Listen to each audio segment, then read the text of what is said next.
दोस्तों, ये कहानी है एक किंगडम की, एक ऐसे राज्य की जहाँ हर 5 साल में एक राजा को चेंज किया जाता था।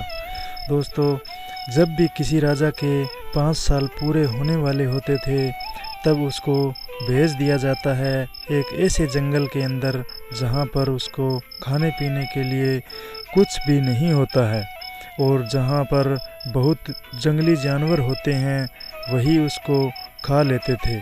दोस्तों, उसके बाद एक राजा के 5 साल कंप्लीट होते हैं तब उसे नए कपड़े पहनाए जाते हैं और उस राजा को हाथी पे बैठाया जाता है और उसको भेज दिया जाता है एक ऐसे जंगल में जहाँ पे उसको खाने और पीने के लिए कुछ भी नहीं होता है, जहाँ पे वो अपना गुजारा भी नहीं कर सकता है। जैसे ही उस राजा को भेज दिया जाता है, अब उस राज्य के लोग सोचने लगते हैं कि अब हमारे राज्य का नया राजा कौन बनेगा। तब उनको पता चलता है कि हमारे राज्य में एक बंदा ऐसा है जो बहुत होशियार इंसान है और उसको हमारे राज्य का राजा बना देना चाहिए।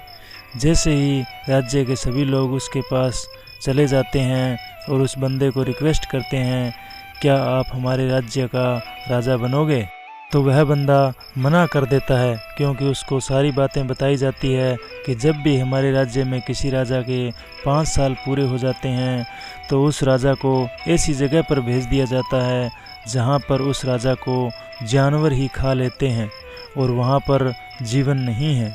तब उस जगह के लोगों ने उनको बोला कि प्लीज़ आप हमारे राज्य के राजा बनिए, क्योंकि आप बहुत होशियार और चालाक भी हो और आप अच्छे तरीके से हमारे राज्य को चला लोगे। दोस्तों, सभी की रिक्वेस्ट के बाद उस इंसान ने बोला कि हाँ, मैं आपके राज्य का राजा बनने के लिए तैयार हूँ और मैं इस बात के लिए भी सहमत हूँ कि 5 साल के बाद मुझे ऐसी जगह पर भेज दिया जाएगा जहाँ पर कोई जीवन भी नहीं है। जैसे ही वो इंसान उस राज्य का राजा बन जाता है तब उसके 3 दिन के बाद वो राजा अपने लोगों से पूछता है कि कौन सी वो जगह है जहाँ पर हर राजा को 5 साल पूरे होने के बाद भेज दिया जाता है। वो नया राजा अपने लोगों के साथ उस जंगल के अंदर विजिट कर देखता है कि कौन सी वह जगह है जहाँ पर सभी राजाओं को मरने के लिए छोड़ दिया जाता है। उसके साथ ही वो यह भी देखता है कि उस घने जंगल में पिछले बहुत राजाओं की लाशें भी पड़ी हुई है और वो जंगल इतना ज़्यादा घना है कि वहाँ पर बहुत अलग अलग तरह के जानवर रह रहे होते हैं। उसके बाद उस नए राजा का चलता है दिमाग। वो सब देखने के बाद वो राजा एक गजब का प्लानिंग करता है। वह राजा उस 5 साल में बहुत ही गजब का प्लानिंग करता है। दोस्तों, आपको यही से कुछ सीखना है। जब राजा देखता है कि ये बहुत ही ज़्यादा घना जंगल है और यहाँ बहुत जंगली जानवर हैं, मेरे 5 साल पूरे हो जाने के बाद मुझे इस जंगल में तो कतई नहीं आना है और उसके लिए मुझे कुछ करना होगा।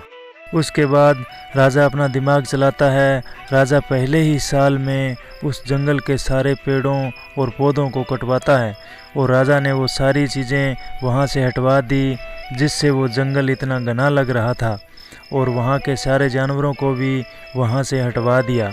दोस्तों, राजा ने दूसरे साल में उस पर और काम किया और उस जगह को ऐसा बनवा दिया जिससे वो जंगल ना लगे। दोस्तों, तीसरे साल में वहाँ पे एग्रीकल्चर का काम चलाया गया और चौथे साल में वहाँ पर काफ़ी सारी बिल्डिंग, कॉम्प्लेक्स और रोड बनने भी शुरू हो गए।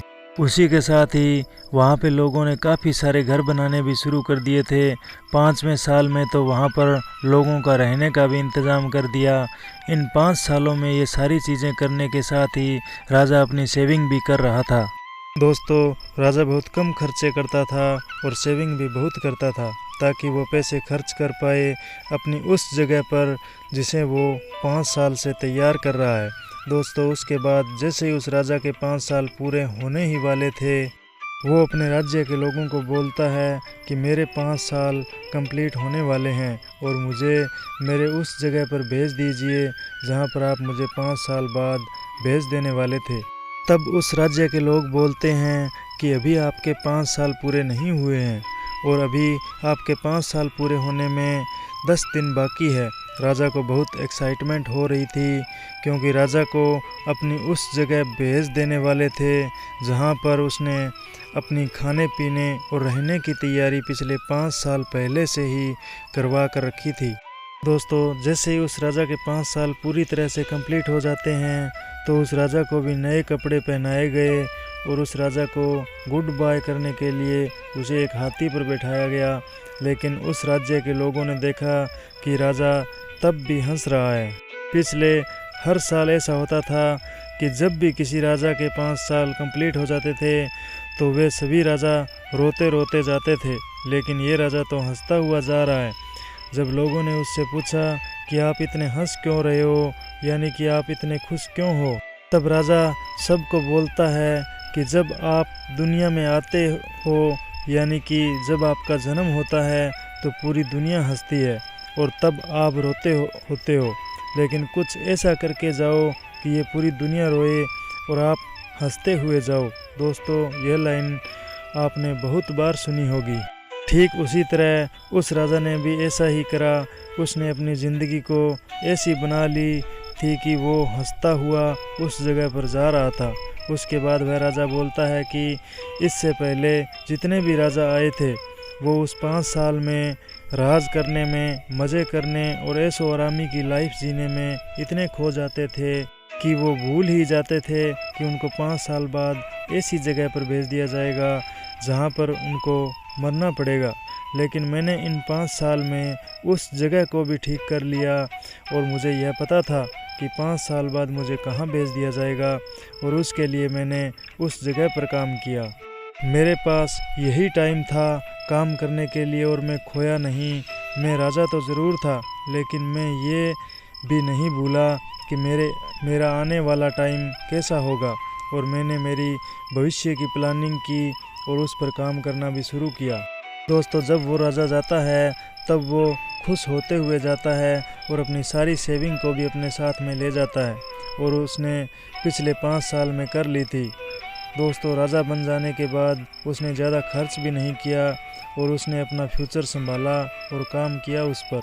दोस्तों, हमें इस कहानी से यह सीखने को मिलता है कि हमें अपनी ज़िंदगी में अपनी लाइफ को अच्छी बनाने के लिए कुछ ही टाइम मिलता है। अगर आप मेरी एज के हों और आपकी एज 16 से 25 साल के बीच में है तो यह एज आपकी गोल्डन एज है। दोस्तों, इस एज में आपको जितना जोश मिलता है और जितनी भी आपके अंदर एक्साइटमेंट भरी हुई रहती है उतनी आपकी दूसरी एज में नहीं होती। दोस्तों, इस एज में आपको इतनी मेहनत करनी है कि आपका फ्यूचर अच्छा हो, क्योंकि अगर आप इस एज में सिर्फ मज़े करते हो, एंजॉय करते हो, तो हो सकता है कि बाकी राजाओं की तरह आपके भी ऐसी जंगल में जाना होगा, यानी कि ऐसी गरीबी में जीना पड़ेगा जहाँ पर आपको जानवर खा जाएंगे, यानी कि आपकी गरीबी ही आपको खा जाएगी।